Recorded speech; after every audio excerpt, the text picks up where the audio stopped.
Happy holidays, Santa Clarita, and welcome to the Doc and Doc Show. We are live, and we're welcoming you to our offices. I'm here with Dr. Gregory Jenkins. I'm Dr. Judith Curts, and we have Alicia Dukoff with us today.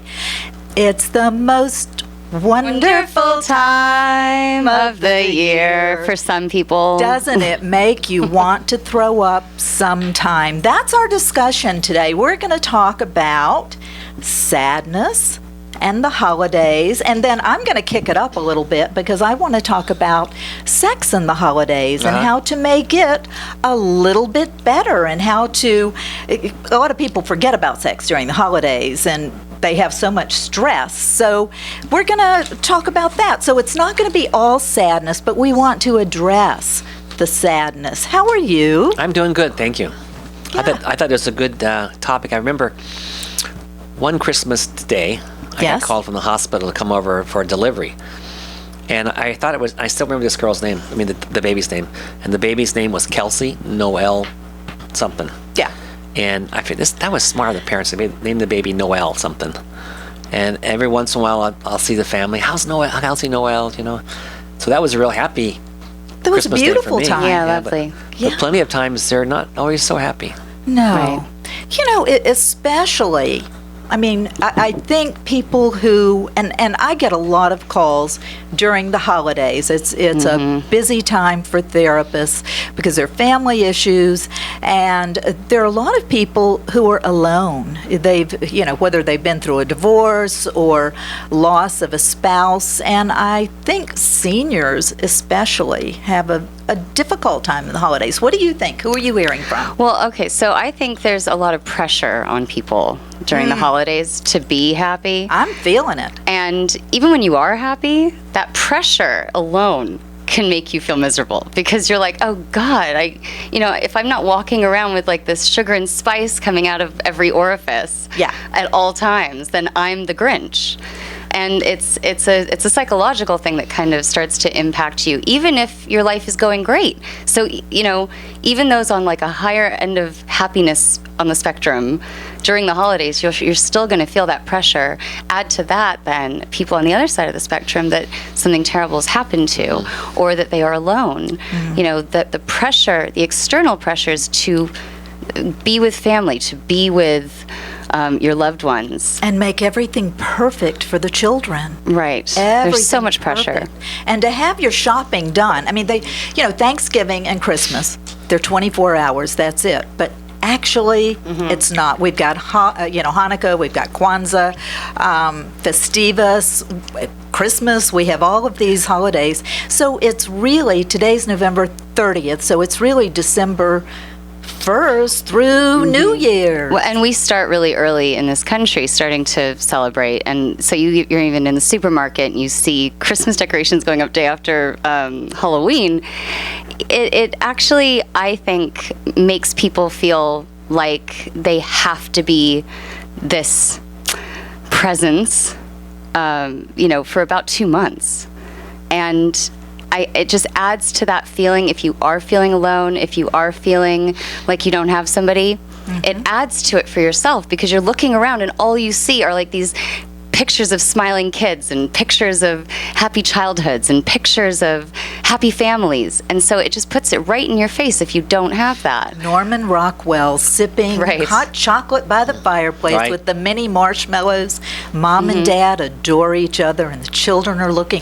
You know, wouldn't that be great? Well, that's what we all expect. And then I have so many calls in my office in January, February with people really down because it wasn't what they expected. A lot of expectations. And we know that expression that expectations are the mothers of disappointment. So, it breeds disappointment to expect things. But how can you not when everything in your face is presenting this picture perfect, holiday season? And I think for most people, the day that the actual holiday arrives is a relief because then the build up to it is over. It's almost then we've over. got the build up to New Year's too. New Year's Eve, woohoo! And then you want that special kiss. So if you don't have that special kiss, that's all you're thinking about for New Year's. It's like, who is going to kiss me? Who is my date for New Year's? Otherwise, I'm a total loser.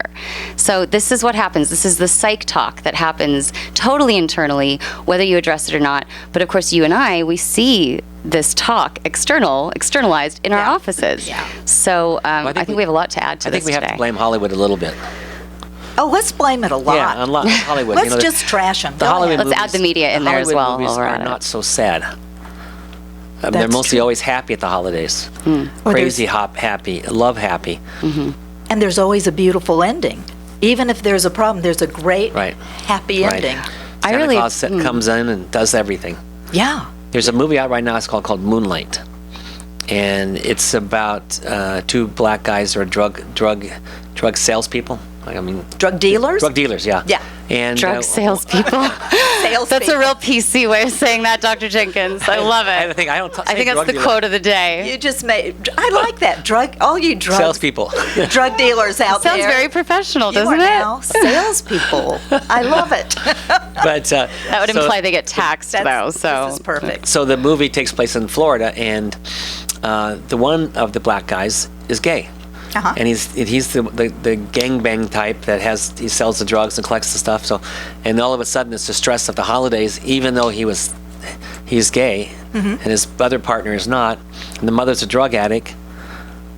But there's still Christmas trees, and despite all that and all that sadness that they're involved in. One goes to prison. Yeah. It'll win some kind of award, I'm sure. Mm-hmm. You know what holiday movie was great though is The Holiday.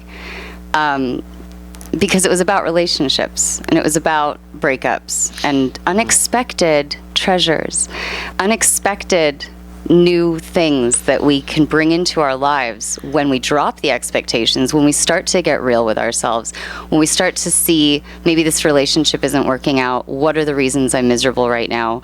And when you're alone, that may be a blessing instead of being in a relationship that's making you sad.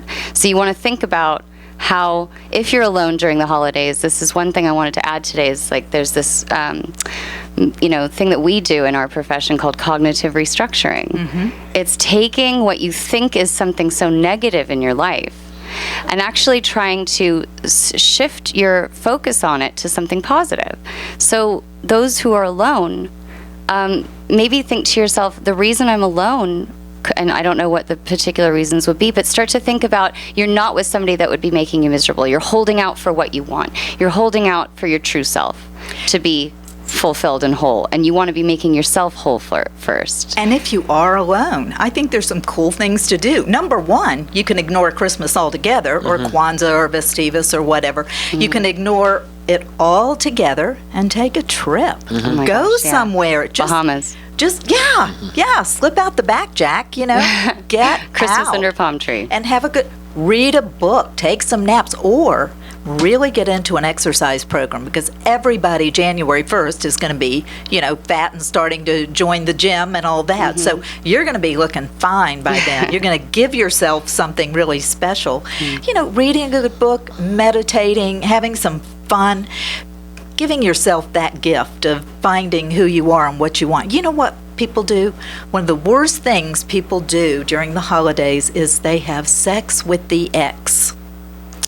It's familiar. They want to recapture, but there's a reason that person is the ex.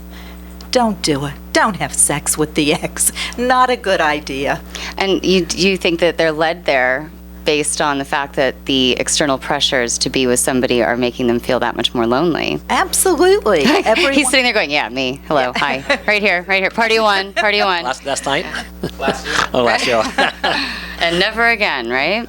Okay, Maybe, so what we learned from that, necessary. though, what we learned then is a really important addition to this conversation, because does that fill you? No. So what actually it fills you for ends up, half an hour? Or It's a quick I don't thrill. know how long it lasted. Ask the drug salesperson or the sex salesperson. I don't know how long that lasted, but that's about it. And then there's some sadness afterwards. Well, and should take a self-hatred, right? Because then you're like, oh my God, why did I go back to anything? It reminds you But that's not what you want. You know that that's not where you want to be. You know that you're trying to move on for a reason, that you moved on for a reason, and Yeah. it just makes for You kind of walk the mile muddying of up shame more afterwards. situations. Yeah. And then how do Yeah. you handle that with the person you're having sex with that you shouldn't be having sex with? You know, do you talk about it? Do you just say, Usually not. I'm gone? Yeah, usually it's talk to you in 6 months again or something. Yeah. When we're both lonely When we again say, or when we whatever. say hello or something. Yeah, yeah. There are some. There's some good things you can do and some bad things you can do, but you know, I still don't want to gloss over people who have had a loss. They've lost a spouse, That's a big and one. these are the seniors. 6 million people over 65 have depression. And I think it gets 6 million, yeah. And I think it gets worse over the holidays. You know, you've got the grandmother, the great-grandmother, and they're kind of left out of the picture. And there are ways that caregivers can involve them, can involve people who are alone, not saying, well, they want to be alone, they're sad, or sometimes they'll say, don't bother me. And also, if they're getting sad, I think a physical exam or getting on an antidepressant sometimes can help. One of the saddest things I ever saw, my grandfather, he was over here at, not Sunrise, there's another one I can't remember the name of, a retirement home, which was like the Ritz-Carlton of retirement homes. It was beautiful. But we came to see him. He really needed that assisted living. And he was right down the street. We saw him every day. But every time I went, it was really sad because there were a lot of people that didn't get visitors. And around the holidays, when we came to see him, I mean, we had him at our house on Christmas and everything, but I think it was Christmas Eve I came in. There were so many that were just there and alone, and that, you know, if you're the type that is aware and empathetic towards certain populations that are alone this time of the year, and I'm going to speak to those right now who may be alone and are not with like a partner, you want to do something that really fills your soul, go and just spend time and energy and that quality time and love with seniors at a retirement center. Rescue a senior. With kids Instead that need of toys, rescuing the dogs, and I love rescue dogs, rescue a senior for the holidays. You know, get them involved and, you know, hey, I'm having a party. Can you help me with these crafts? Right. Can you go with me here? Make them feel useful and valid again. Really, it's about what we feeling need valid. to be happy is to feel productive and a sense of community. And that we're seen. Yeah. Yeah. And if they don't have that, you know, that does give you a lot of sadness. Yeah. So look how much beauty and joy you can obtain just from, you know, giving your soul that, giving your heart that gift. You're giving them a gift, but you're giving yourself the gift. So instead of Going to licking help your wounds and saying, oh my gosh, I can't believe I'm divorced and I'm alone and I'll never find anybody ever again as long as I live, you know, find a senior or work in a soup kitchen. Do something. Give. It really fills your soul more than My anything mother- else, more than any lover. My mother used to go to somebody's mission and, you know, serve turkey dinners I love all it. day, you know. I think it's a wonderful Yeah. thing. I'm going to get my kid into it. And every year now, I mean, since he's only 3, but you start when you can. Every year now, we're taking his baby toys, and he's aware of where we're putting them. We're putting them into the Salvation Army. We're giving them, I keep telling him, for babies that don't have toys, for babies that maybe their mommies and daddies can't afford the toys. He will be raised with this ingrained in him because this is the real heart of the holidays, and it's so glossed over with the media, and it's all about buying, and it's all about who you have, and it just leads you to feeling like you don't have those things. So instead of thinking that, the cognitive restructuring comes into place when you see what you do have, what you can give, the energy and the love and the heart that you do have to provide, You know where what? it's needed. My ex-mother, these are deceased people. She died. She got killed in a car accident right around Thanksgiving. Her husband died several years before that on Christmas Eve. I go to see the father-in-law, and I talk to the doctor. You know, he's really low on blood. Can't you just give him some blood? Don't let him die around Christmas. You know, give him some blood and make him die in January. Exactly. You know? January's a good month to die. You know, It's already so, depressing, right? Of course, that didn't happen. He died. He had a Cold phone and call on miserable. Christmas Eve, saying, you know, he passed away. So for the family, you know, it's just really hard that time of year. And those despite are the those fact memories. that, despite everything else that should be good, Right. and People do. I think the same with the seniors. They think about their spouse or their brother or sister or whatever. Yeah. And you know, they're mostly by themselves. Yeah. And you know, truly, I mean, Santa Clarita is a lovely, giving, wonderful It is. community. I love it. So don't just say you are.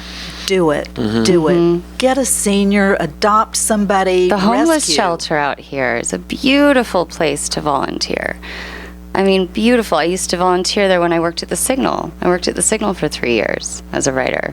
And I would go and do stories on people that had lost their homes during the foreclosures in 2008. These are families that need things. So you're sitting at home and you're miserable because it's the holidays and you have all this external pressure to be happy. Maybe you're alone. Maybe you've lost somebody. Maybe you just don't have a place to give your heart. This is where you can give it. And There are so many giving beautiful is places. so much better than getting. It is really getting. Makes you feel, comes back full circle, makes you Totally. feel great. And by the way, all of you listeners, if you have a question or a comment about the holiday or anything you want to talk about, please feel free to call us. Don't let the holiday drag you down. No. Don't let it no. drag you down. No. You know what? I don't go out New Year's Eve. I have a my tradition is I stay at home New Year's Eve with my dog. And I'm proud of it. I think New Year's is for amateurs. I don't do it. Ah, you wusses. Yeah, I don't want to go out there with everybody who's going to have to drink everything. And, Right. you know, now with Uber, that's a little bit better. But no, I don't go out New Year's Eve. That's my tradition. That's one of my biggest pressures is New Year's. Just because you want to like do something really fun and you want to do something snazzy and sparkly. And I don't know, there's a pressure there. It kind of takes the fun out of it a little bit when you're planning what you're going to do for New Year's. There's this anxiety that gets created over, say that you have somebody. Now we're talking to the people that actually have a spouse or have a family that they want to do something fun with for New Year's. There's an anxiety over what you're going to do. Sure. I mean, if you have small kids, it's easy because they're in bed earlier. But I mean, if it's you and your spouse, you and your boyfriend, your girlfriend, you know, you want to do something fun and electric. And I went to a wedding. I went to a wedding with my goddaughter a couple of years ago. It was on New Year's Eve. That was a fun wedding. Oh, bad. Yeah. That's no, fun. that's a That's a good time to beginning. do That's that. a new beginning.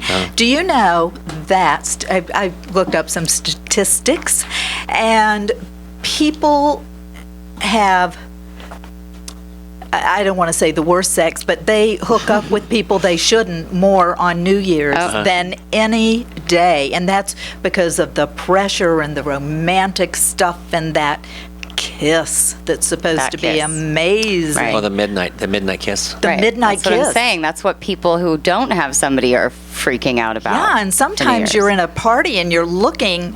I had a terrible experience years ago. Oh, we're gonna where hear I it. got the tongue down the mouth and New Year's by this man I could not stand. I thought, oh, this is so gross. That's a bad Was New he a Year's drug kiss. salesperson? He was not a drug salesperson. He was a lawyer. Oh. But it was. Oh, so snake. It was ugly. It was ugly. But I think that's when I stopped going out New Year's. I don't know. One But- tongue too many. No, one tongue too many. I like you're on today. I know. I've been practicing. Yeah, you've love been it. off for a while. You are. It's because I'm back. I give him that energy. Okay, so we're going to go to a break here. This is the Doc and Doc Show and Alicia, Doctoral student. doctoral student. Yes, she is. And we're at AM Wonderful site. 1220 KHTS, and we'll be right back. Thanks.